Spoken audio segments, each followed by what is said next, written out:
A just-released report from the OECD says New Zealand should decouple growth from natural resource use as it reaches the environmental limits of economic expansion. The Environmental Performance Review suggests the government's business growth agenda, which is to double exports to 40% of GDP by 2025, is at odds with the limits on natural resources. The report says, quote, achieving this target may entail higher greenhouse gas emissions and increased pressure on water resources. The report says emissions have increased rapidly since 2010 in all sectors and that New Zealand remains among the most energy-intensive OECD economies. We also have the highest rate of car ownership and a relatively old and inefficient fleet.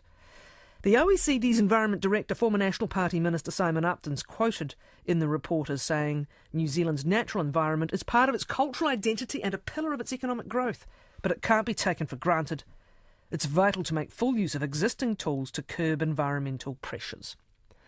National policy statements and weak governance in some areas are also highlighted in the report. Well, Mr Upton's launching the report at Premier House in Wellington right now. Our guest is Dr Marie Brown, an environmental analyst, most recently with the Environmental Defence Society. She is the author of a report on environmental governance called Last Line of Defence. Marie, good morning. Good morning, Catherine. The report does deal with a lot of matters that we know about and that others have warned about, but it's fairly direct. What do you draw from it? It certainly is a very astute and very direct report, and hopefully it's a bit of a wake-up call. I think the thing that really stood out to me, and of course a lot of the content wasn't that much of a surprise, but the recurring theme to me was that the report pointed out that we don't have a long-term strategy in place that's likely to be effective for any of these big, wicked problems that are facing us. So, and of course that government policy is often counter to what we do have in place. So I think that's a huge wake-up call because it suggests we really need to hurry up and turn the ship around on so many fronts. Where would we begin to look at that? One of the things that I took from it was pretty strong on water, actually, but it was strong on where our emissions are heading and the fact that they are increasing in all sectors. We know that we have a very high percentage of our greenhouse gas emissions are from agricultural use, but in all sectors, and it really does have a go at the intensity of our transport use in particular and the inefficiency indeed. It talks quite directly about the need for transport taxes. Again, is this an area where you are surprised by some of the directness? Not at all. New Zealand has, for a very long time, the OECD has been identifying, in fact since the 70s, identifying that New Zealand makes very limited use of economic instruments to address environmental problems. In fact, I think we have the lowest or one of the lowest rates of environmental taxation in the world. So no, this is no surprise, and it's great that they're kind of still pushing that and saying, well, particularly in the space of fresh water and transport, there are examples where you can extract enormous amounts of money from those that damage and use that to subsidise those that mitigate. And that's really our problem in New Zealand fundamentally, is that it's economically lucrative to destroy the environment and it costs to conserve and protect. So we have to switch that around, and the fastest way to do that is novel economic instruments. Be more specific about some of those. The report talks about designing and putting into action a comprehensive package of emission mitigation measures to complement the ETS. Well, the ETS is struggling for reasons that we well know. The ability to trade or to use international credits really undermined the price and therefore the effectiveness of the emissions trading scheme. But what are some of the other taxes or indeed sanctions that might be used to try and change behaviour on that front? Well, I suppose the important thing that you point out is it's got to change behaviour. And that I think is something the report also draws out, is that we say a lot of nice things, but in fact our implementation of what we do is very weak, very slow, and is unlikely to elicit the behaviour change we're purportedly aiming for on the ground. So I suppose that's the first point, is they have to be quite radical. They have to shift the drivers quite significantly. So I think the most important thing to understand is that those mechanisms need to be more about having a totally different economic basis upon which we make decisions. Rather than having, some free plants for private landowners, you've got to get to the point where actually the entire basis of their land use has to be reconfigured because the economic drivers have altered. So I think the important point is that whatever tools we use, they have to be radically transformative rather than just icing on the cake. That comment you make there about the weakness, where would you see that weakness? One example the report gives is a national policy statement, right? So this comes out at national level, out of the Ministry for the Environment or wherever, from the government. But then it has to be given local effect through councils.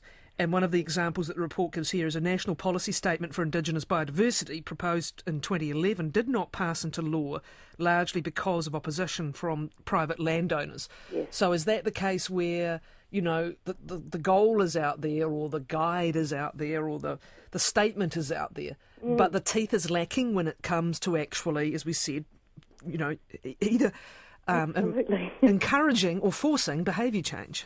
Well, that's right. So and then Impious fresh water is unfortunately likely to be subject to the same issue of having, going out, being nice in theory, but actually the behaviour and the changes that it's going to drive on the ground are going to have to filter through regional, highly devolved system of governance, a lot of vested interests, and a lot of reasons to put the brakes on. So I suppose we have to separate our love of platitudes from our love of outcomes and understand that you can't have it both ways. You've got to make meaningful, transformative change.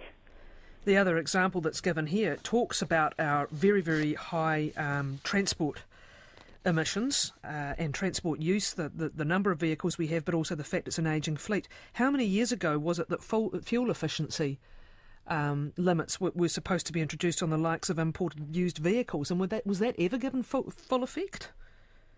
Well, it was probably before my time, actually. It was quite... It was under the last Labour government, I think it was about, yeah. But, that's the point, really, isn't it? Is that it's not as though we haven't had opportunities to change behaviour. We've just, for whatever reason, usually eschewed them in favour of continuing to reward vested interests. And that's, I guess, the nature of politics, really, is that governments will tend to protect the interests that got them there over the public interest. And we've kind of seen that failure time and time again. And I suppose the OECD report is saying, well, actually, you don't have time for that anymore. You've approached your environmental limits, you've exceeded a bunch of them. You have to get real. Just finally, what is really quite startlingly direct again out of the report is saying, New Zealand, your continuing GDP growth from use of your natural resources, it can't continue. You're at limits. It's saying you need to shift the concept of GDP growth away from natural resource use. You need to value add.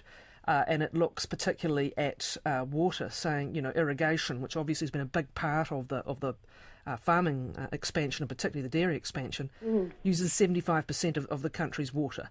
Fresh water is scarce in some regions. That is going to require a very large mind shift, isn't it, to say future economic growth is not from exploiting your natural resources. And again, what prospect of that significantly being put into effect? I think it will demand a series of brave governments, because at the moment any shift on that front is going to have to contest this political behemoth, which is the agricultural industry. And that really fundamentally is the issue, is that they hold such a huge amount of power that efforts to contest them are going to take enormous bravery on the part of the government. And so I'd love to say that I think that, we'll readily respond to that criticism, but I think it's going to be a long and hard road. And I just hope that at the end of it, the public interest in the environment is not the one that takes the fall. But experience tells us that is probably going to be what the outcome is. Thank you. Really appreciate your time. Dr. Marie Brown, an environmental analyst, most recently with the Environmental Defence Society, the author of a report on environmental governance called The Last Line of Defence. We were hoping to speak to Simon Upton, who is with the OECD, He's its Environment Director. He's, of course, a former National Cabinet Minister here in New Zealand, but he is busy at the moment with the launch of this latest review. There will be media interviews with him later in the morning, and you can hear more from RNZ's environmental reporter, and indeed on programs and online later in the day.